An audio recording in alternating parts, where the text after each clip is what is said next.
আসসালামু আলাইকুম viewers, welcome back to my YouTube channel explanation world YouTube চ্যানেলের পক্ষ থেকে সবাইকে অনেক অনেক শুভেচ্ছা ও ভালোবাসা। সবাই কেমন আছেন? আশা করি যে যেখানেই আছেন ভালো আছেন। আজকে আমি আপনাদেরকে এক্সপ্লেইন করে শোনাবো ওয়ান পিস গল্পের নতুন একটি এপিসোড। নানা ধরনের enemies, cartoons and movies explanation দেখার জন্য অবশ্যই আমাদের চ্যানেলটিকে সাবস্ক্রাইব করে রাখবেন এবং পাশে থাকা বেল আইকনটিতে ক্লিক করে অল বাটনে প্রেস করে রাখবেন, যাতে করে আমাদের যে কোনো নিউ ভিডিও আপলোড করার সাথে সাথে আপনার কাছে নোটিফিকেশন চলে যায় এবং সবার আগে সেই ভিডিওটি আপনি দেখতে পারেন।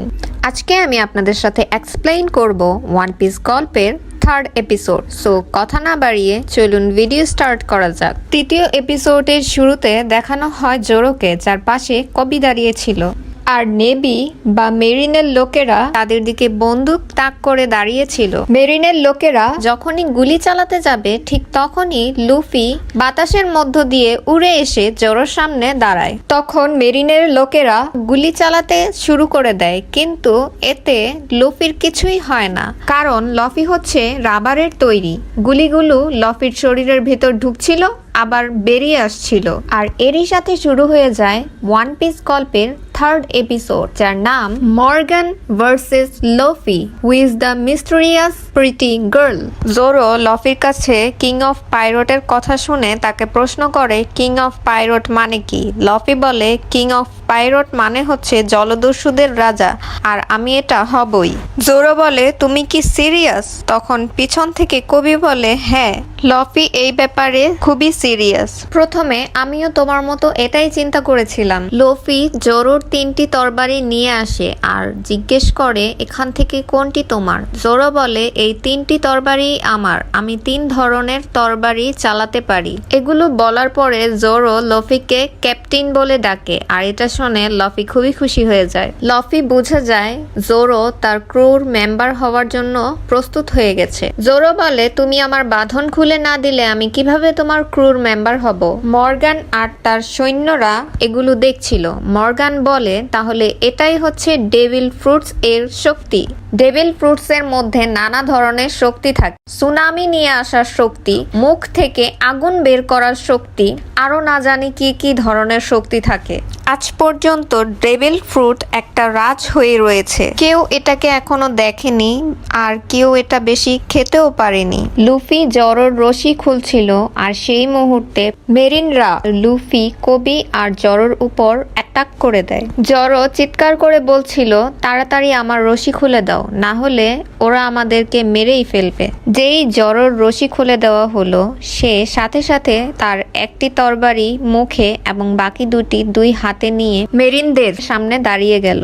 এসব দেখে লফি আর কবি অনেক খুশি হয়ে যায়। লফি বলে জোরো কত কুল। জোরো মুখে একটি তরবারি রেখে মেরিনদের বলে যদি তোমরা এখান থেকে একটুও নড়ো তাহলে তোমরা মরবে। এই কথা শুনে সেখানে যত মিলিটারি ছিল এবং মর্গানের যত চেলা ছিল সবাই কান্না করতে শুরু করে দেয়, কারণ তারা সবাই জানে জোরো কতটা শক্তিশালী। জোরো লুফিকে বলে তোমার মতো আমারও একটা স্বপ্ন আছে। লুফি বলে তোমার স্বপ্ন কেমন? জোরো বলে আমি চাই দুনিয়ার সবচেয়ে বড় তলোয়ারবাজ হতে, আর তোমার ক্রু এর মেম্বার হওয়া যদি আমার স্বপ্নের মাঝখানে চলে আসে তাহলে আমি তোমাকেও মেরে ফেলবো। লফি বলে আমারও একজন মহান তলোয়ারবাজের দরকার, আর তুমি যদি তলোয়ারবাজ হও তাহলে আমি তোমাকে অবশ্যই আমার ক্রু এর মেম্বার বানাবো। জোরো বলে তোমাকে জীবনে অনেক বড় একটা কিছু করতে হবে, কারণ আমি চাই দুনিয়াতে আমার নাম খুবই ফেমাস হোক, সেটা খারাপ কাজ দিয়ে হলেও। পিছন থেকে মর্গান চিৎকার করে বলে ওদের উপর হামলা করো। লফি জোরোকে বলে জোরো নিচে বসে পড়ো, আর লফি তার পা লম্বা করে দিয়ে সব মেরিনকে লাথি মেরে দেয়। জোরো এটা দেখে আবারও চমকে যায় এবং বলে তুমি এটা কি করে ফেলো? লফি বলে আমি গুম গুম ফল খেয়ে এই শক্তি অর্জন করেছি। মর্গান এগুলো দেখে এবং আতঙ্কিত হয়ে যায়। মর্গান বলে তাহলে এটাই হলো ডেভিল ফ্রুটের শক্তি, এটা পুরাই রাক্ষসের মতো শক্তিশালী। মর্গান বলে এখন আমাকেই কিছু করতে হবে, কারণ আমার সৈন্যরা তো কোনো কাজ করার মতো নয়। জোরো এগুলো দেখে বলে মর্গান আর মর্গানের আর্মিরা সবাই পাগল। এরই মধ্যে লফি দৌড়ে গিয়ে মর্গানের উপর অ্যাটাক করে দেয়। মর্গান বলে, তুমি আমার উপর অ্যাটাক করার চেষ্টা করছো, তুমি কি জানো আমি কে? আমি হলাম নেভির ক্যাপ্টেন অ্যাকসেন্ট মর্গান। তখন মর্গান লফির উপর অ্যাটাক করে দেয় আর লফি মর্গানের অ্যাটাক মোকাবেলা করে নেয়। লফি বাতাসে উড়ে মর্গানকে একটা লাথি মারে আর মর্গান উড়তে উড়তে দূরে চলে যায়। লফি বাতাসে উড়ে আবারও মর্গানকে একটা লাথি মারে এবং মাটিতে ফেলে দেয়। মর্গানের চেলারা এটা দেখে ভাবে যে আমাদের ক্যাপ্টেনকে এই বাচ্চাটা কিভাবে হারিয়ে দিচ্ছে। লফি মর্গানকে হারিয়ে দেয় এবং তাকে বলে, তুমি ক্যাপ্টেনের নামে একজন ধাপ্পাবাজ। কবি কখনোই তোমার মতো মেরিন ক্যাপ্টেন হতে চায় না। তখন মর্গানের ছেলে এসে কবির মাথায় বন্দুক ধরে আর লফিকে বলে, আমার বাবাকে ছেড়ে দাও, না হলে আমি ওকে মেরে ফেলবো। তখন লফি হাসতে থাকে আর বলতে থাকে, কবি তোমাকে ভয় পায় না। তখন কবি বলতে থাকে, আমাকে মেরে ফেললেও লফি তুমি মর্গানকে ছাড়বে না, ওকে তুমি হারাবেই। যেই লফি কবিকে বাঁচাতে যাবে ঠিক তখনই মর্গান তার পিছনে এসে দাঁড়িয়ে যায়। জোরো এটা দেখে ফেলে এবং দ্রুত গিয়ে তার তরবারি দিয়ে মর্গানকে মেরে ফেলে।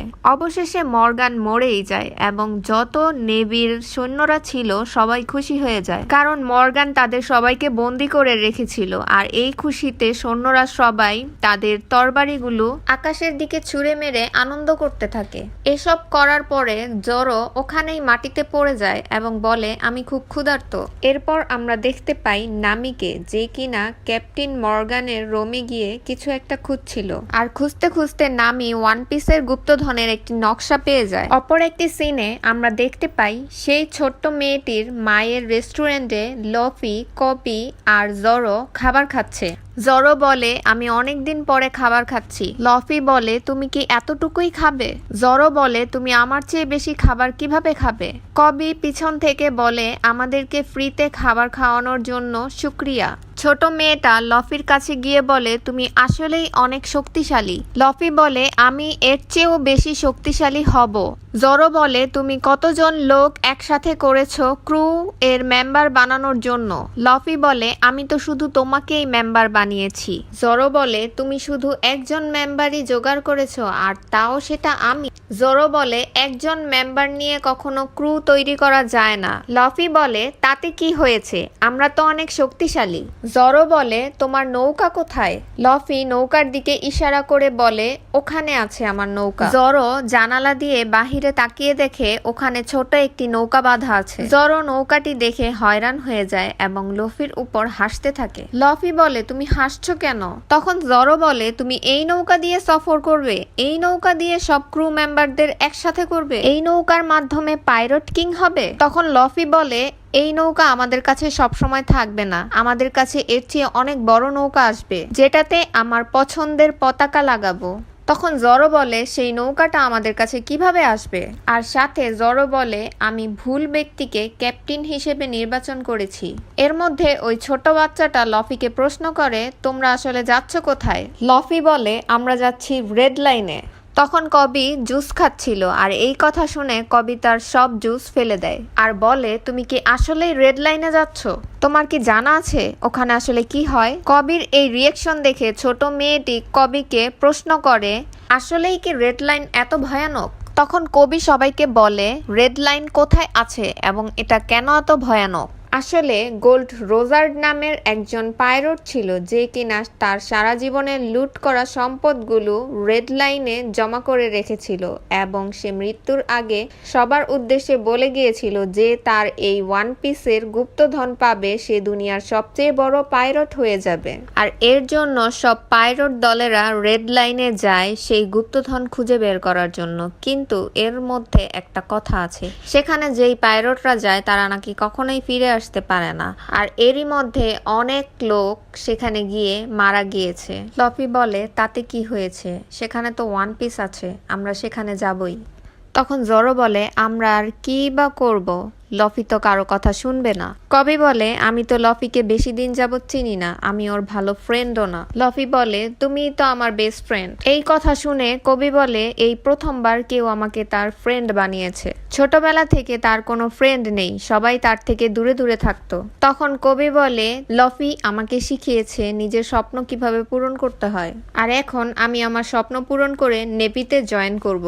এ কথা শুনে জরো আতঙ্কিত হয় এবং কবিকে বলে যদি তুমি সত্যিই নেভিতে জয়েন করতে চাও তাহলে তুমি কখনোই নেভির লোকদেরকে বলবে না তুমি কোনো এক সময় পাইরেট জাহাজে কাজ করতে, আর কখনোই বলবে না যে তুমি মিস আলবিদার শিপে 2 বছর কাজ করেছিলে। তখনই নেভির লোকেরা ভিতরে চলে আসে, আর ভিতরে এসেই লফি আর জরোকে প্রশ্ন করে তোমরা কি পাইরট? তখন লফি ভয় না পেয়ে বলে দেয় হ্যাঁ আমরা পাইরট। এ কথা শুনে নেভির লোকেরা বলে আমরা জানি তোমরা আমাদের কতটা সাহায্য করেছো, এই জায়গাটাকে তোমরা মর্গানের কাছ থেকে মুক্ত করেছো, কিন্তু আমরা নেভির লোকেরা পাইরেটসদের এই শহরে জায়গা দিতে পারবো না। লফি বলে আচ্ছা ঠিক আছে। পিছনে যত শহরের লোকেরা ছিল সবাই নেভির লোকেদের বলছিল ওরা আমাদের জান বাঁচিয়েছে, তোমরা কেন ওদের সাথে এরকম করছো? লফি বলে এখন আমাদের এখান থেকে চলে যাওয়া দরকার। ছোট মেয়েটি বলে আসলেই কি তুমি চলে যাচ্ছ?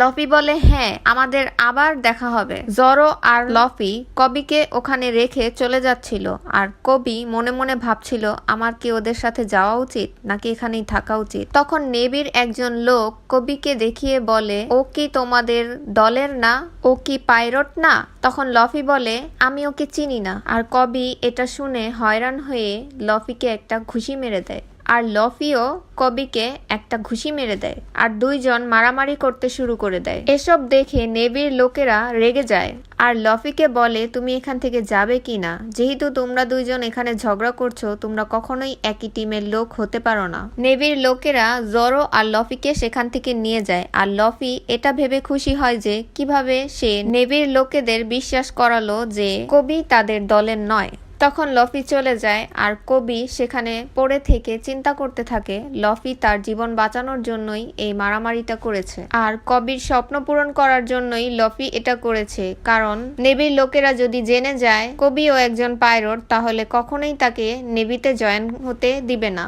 তখন কবি অনেক সাহস করে নেভির ক্যাপ্টেনকে বলে আমাকে তোমাদের নেভিতে জয়েন করতে দাও। তখন নেভির ক্যাপ্টেন চিন্তায় পড়ে যায় আসলে কি কবি পাইরট ছিল কি না। তখন নেভির কমান্ডার কবিকে বলে তুমি কি জানো নেভিতে কত কষ্ট করতে হয়, আর আজ থেকে এই কষ্ট তোমাকেও পেতে হবে। তখন কবি বুঝে যায় যে তাকে নেভির লোকেরা নেভিতে জয়েন করে নিয়েছে।